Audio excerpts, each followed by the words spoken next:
श्री गणेशाय नमः। ओम नमो भगवते वासुदेवाय नमः। वैशाख मास के शुक्ल पक्ष की एकादशी अर्थात मोहिनी एकादशी। वैशाख के शुक्ल पक्ष की इस एकादशी को भगवान के पुरुषोत्तम रूप राम की पूजा का विधान है। भगवान की प्रतिमा को स्नान आदि करा, उत्तम वस्त्र पहना, उच्च आसन पर बैठाकर आरती उतारनी चाहिए और मीठे फलों से भोग लगाना चाहिए। तत्पश्चात प्रसाद वितरित कर ब्राह्मणों को भोजन तथा दान दक्षिणा देनी चाहिए। रात्रि में भगवान का कीर्तन करते हुए मूर्ति के समीप ही पृथ्वी पर शयन करना चाहिए। इस व्रत के करने से निंदित कर्मों के पाप से छुटकारा मिल जाता है। बड़े मनोयोग पूर्वक सुन रहे थे युधिष्ठिर ये कथाएं। अब उन्होंने विनीत भाव से कहा, हे नटवर नागर, वैशाख मास के शुक्ल पक्ष की एकादशी के बारे में कथा सहित सब बताते हुए मुझे उसी प्रकार बतलाइए जैसे आपने अब तक बतलाई है। भगवान कृष्ण ने कहा, हे कुंती पुत्र, जब सीता जी के वनवास के बाद श्री रामचंद्र जी बहुत व्यथित थे, तब उन्होंने वशिष्ठ जी से पूछा था कि हे गुरुदेव, मुझे कोई ऐसा व्रत बतलाइए जिससे समस्त दुखों का, संतापों और पापों का क्षय होकर मेरे हृदय को शांति मिले। उस समय वशिष्ठ जी ने जो उत्तर दिया था वह मैं तुम्हें सुनाता हूँ। महर्षि वशिष्ठ जी ने कहा, हे राम, आपने कोई पाप नहीं किया है। आपका तो नाम लेने से ही मनुष्य के सभी रोग शोक मिट जाते हैं।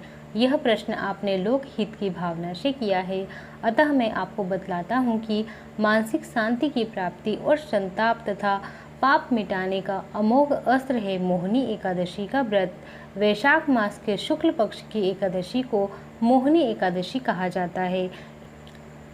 वैशाख मास के शुक्ल पक्ष की एकादशी को मोहिनी एकादशी कहा ही इसलिए जाता है कि इसका व्रत करने से मनुष्य के पाप तथा दुख दूर होकर वह मोह जाल से युक्त हो जाता है। अतएव दुखी मनुष्य को यह व्रत अवश्य करना चाहिए।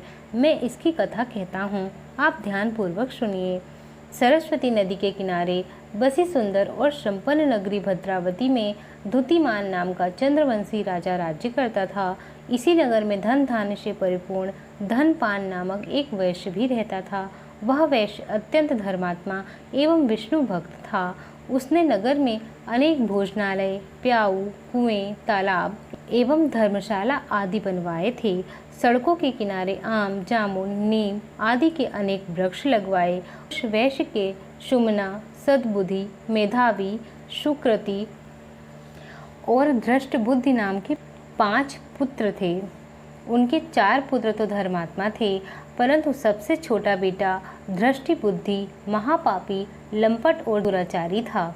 वह वैश्याओं और दुराचारी मनुष्य की संगति में रहकर जुआ खेलता, दूसरों की स्त्रियों के साथ भोग विलास करता तथा मदपान का सेवन करता था। इस प्रकार अनेक कुकर्मों में फंसकर वह अपने पिता के धन को नष्ट करता था। इन्हीं कारणों से उसके पिता, भाइयों तथा कुटुंबियों ने उसे घर से निकाल दिया। घर से निकाल देने के बाद सब धन नष्ट हो जाने पर वेश्याओं तथा दुष्ट संगी साथियों ने उसका साथ छोड़ दिया। अब वह भूख और प्यास से अत्यंत दुखी रहने लगा। तब उसने रात्रि के समय चोरी करना प्रारंभ कर दिया। एक दिन वह पकड़ा गया, परंतु राज्य कर्मचारियों ने उसे वैश्य का पुत्र जानकर छोड़ दिया।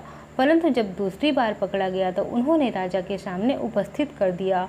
राजा ने उसे दंडित कर कारागार में बंद कर दिया। कारागार में राजा ने उसको बहुत दुख दिए और फिर नगर से निकाल दिया। अब तो वह वन में रहकर जानवरों के शिकार पर अपना जीवन यापन करने लगा। एक दिन भूख प्यास से व्याकुल वह शिकार का पीछा करते करते कौटिन्य ऋषि के आश्रम में जा पहुंचा। उस समय वैशाख मास था और कौटिन्य ऋषि गंगा स्नान करके आ रहे थे।